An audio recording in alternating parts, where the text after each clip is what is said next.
ఉన్నాం. Work work work నేను పుట్టిన ఇంకా ఫ్లైట్ చెన్నైలో లైవ్స్ జరుగుతుంటే వస్తున్నప్పుడు అనుకున్నాను ఎట్లా స్టార్ట్ అయింది ఫిలిం అని.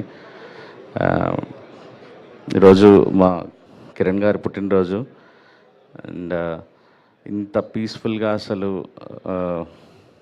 ఒక హీరోని మేము ఇలా తల మీద మోసుకెళ్ళాల్సిన పని లేకుండా ఆయన మాతో పాటు కలిసి నడుస్తూ మమ్మల్ని ముందుకు పుష్ చేస్తూ ఈరోజు వరకు కూడా ఒక్క క్రియేటివ్లో ఒక్క దాంట్లో కూడా వేలు పెట్టకుండా మాకు ఫుల్ ఫ్రీడమ్, ప్రొడ్యూసర్స్కి కానీ మా డైరెక్టర్కి కానీ అందరికీ ఫ్రీడమ్ ఇస్తూ తనంత మంచి సక్సెస్లో ఉండి మేము కథ చెప్పిన వెంటనే అన్న మీ మీద నమ్మకం ఉంది, మీరు సినిమాని ప్రేమిస్తారు,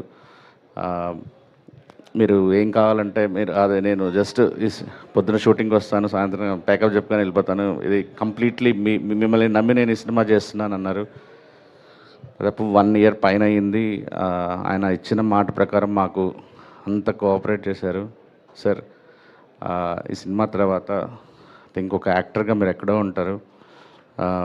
సెకండ్ హాఫ్ నేను చూస్తున్నాను, క్లైమాక్స్ కానీ ఎవ్రీథింగ్ ఇట్స్ లైక్ జనాలకి చాలా సర్ప్రైజింగ్ ఉంటుంది. మీరు ఎంత కష్టపడి ఈ సినిమా చేశారు, ఎంత ఇష్టపడి ఈ సినిమా చేశారో తెలుస్తుంది. Many happy returns of the day. ఈ సినిమా తర్వాత నెక్స్ట్ బర్త్డేకి చాలా గొప్ప పొజిషన్లో చూడాలని మనస్ఫూర్తిగా కోరుకుంటున్నాను. Thank you.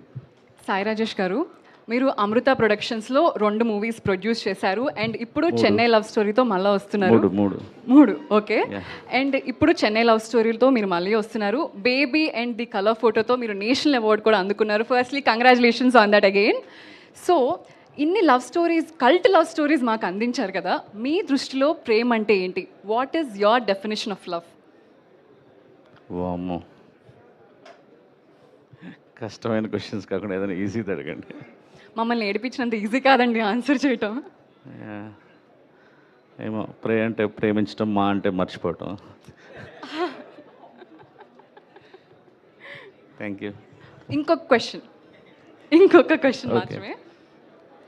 సో మీరు కలర్ ఫోటోతో ఏడిపించారు, బేబీతో ఎమోషనల్ చేశారు అండ్ ఈ చెన్నై లవ్ స్టోరీ గ్లిమ్స్ చూస్తే కూడా మాకు ఎమోషనల్ అయ్యేదట్టే కనిపిస్తుంది.